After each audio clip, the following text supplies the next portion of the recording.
On this episode of Extemporizers, we're going to talk about a new piece called 4 Axels on the Floor. The reason for that name will become obvious in the podcasty video chat later. This is from the jam we had last November, I think.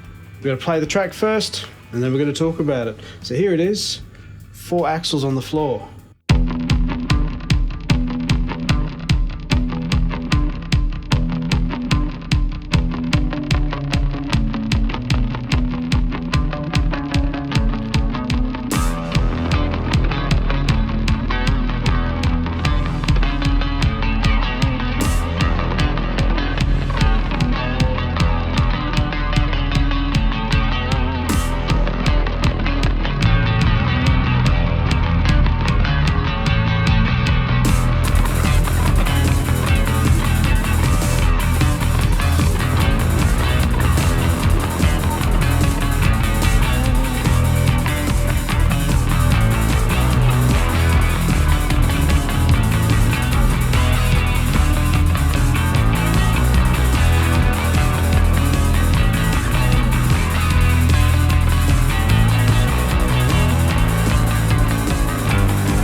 I figured I'd like start from the intro and work our way through it, because it starts off with that. Well, I guess it's a guitar riff. Did I just start playing Four on the Floor and then you played guitar? I think I have a feeling that's what went on, because I selected some digital drum and that kit has a really cool backward cymbal on it, which mostly is varied in the mix. It does show up. It is a bit whippet.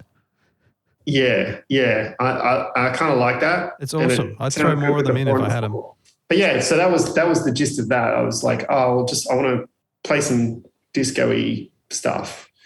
And then you came in with that guitar riff. I think that's where it all started. Unless someone's got a better idea, which is the way these things always work. I'd called it 4 Axels on the Floor. Obviously, it's 4 on the floor, the beat, and it just really reminded me of something you might have heard in Beverly Hills Cop 2. I don't know if anyone really remembers that film. I do. By the sounds, Jeff picked up on it. He was straight into it. There's a couple of happy accidents, I think, in that section. Jeff's not here to defend himself, but he either played the wrong note or deliberately played the wrong note, and it was good. It worked. There's some really gold moments. Weren't Ken's vocals great? Well, so then we transition into sort of like the second stage in the song. You can hear it because the drum patch has changed. Effectively, out of nowhere, Ken's in here with a vocal melody. He's got his scat lyrics again, and he's just pulled that out of his nether regions. It was really good. Like he goes like that really percussive bit just before it goes to halftime. Yeah. That was sensational. And, you can hear me like play a big fill out of that, and I'm sure I remember going, I'll go back to disco, and then I forgot where the one was. You're like, oh no, I'll just give a bit of space here. It still tells a story. There's still a journey, even if it's a weird, all over the shop journey. Hey Tim, I want to ask you, Tim, you move into clavinet. What informed your clavinet playing? Probably Gentle Giant. I was thinking of old Kerry. Yeah, he always comes to mind of late. So that's pretty much a bit of a go-to sound these days. Love it. And it was but that's what I was feeling at the time. I can't really remember. Just thinking of what I would be thinking at the time. It was very percussive playing as well, which I guess matches what Ken was singing. So it was kind of a thing going there. I'll try and approach the keys in a percussion instrument melodically. You know, like I like how Bill Bruford says that he approaches the drums like a melody, like, you know, it'd be called a tune 8 toms to an octave, right? Different every single note, you know, and have even having the sharps and flats and all the black notes there as well. That'd be so good. Hey Ken. So look, Ken, we were just talking about your vocals come in to this song essentially fully formed in terms of a melody, in terms of your scat vocals. It's almost like we've got an In Excess song that's just been pulled out of nowhere. Explain yourself, Ken. I think you just hear the space where the notes are going to go. It sounds kind of weird, but there's like you guys are laying down something and then you say, oh, okay, so I can feel that there's some space like in this area that I can play with. And from that, you try and eke out some sort of melody. As to the vocals themselves, not really sure where they come from. Can you recall? Look, I've made out the word lockdown a couple of times, I've got to say. So, it could have been recent events informing your decision of words, or do you have any idea what you were even suggesting at the time? Look, I was just trying to channel the guy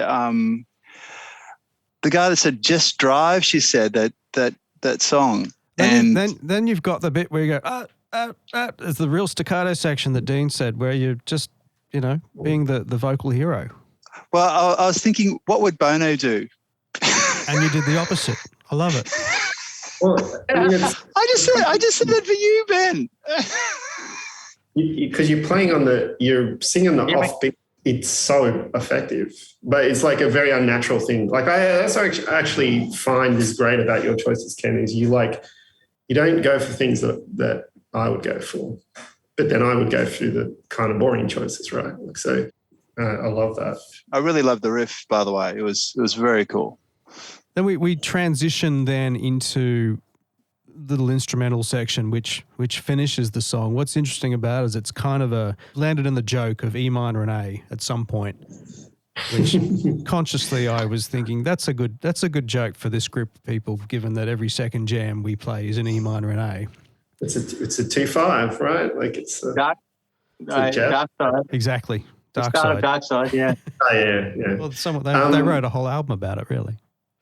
So what's interesting is Geoff, before that, starts playing the bass. I'm sure it's the bass from Heartless. Yes. And I'm going, oh, that sounds really, really cool. And you can hear it develop. And then I do my thing of dropping out the drums to see where we're going to go next, right? And then he came up with that. And I think then did Tim come in with this really nice arpeggio over the top, like very kind of... I felt it was a bit Aerosmithy. Right. Which is good. Oh, cool. We go back to the 16th on the hi-hats. For me, it had almost like a bit of Joy Division feel, like very, very that's kind right. of. But it just has this like movement that happens with you've got that bass and you've got that counter melody on the keys. It was really good, and I think you're just chugging the chords from memory, Ben. Maybe I'm trying to channel more of the early B-52s with that kind of guitar sound. B-52s, yeah. You know, in real life, I think once this track gets done, we would transition back into the vocal section with Ken again and drive that main theme, that main chorus home. But for this particular clip, I just elected to go with where we went on the day at the time before we said, right, that's enough.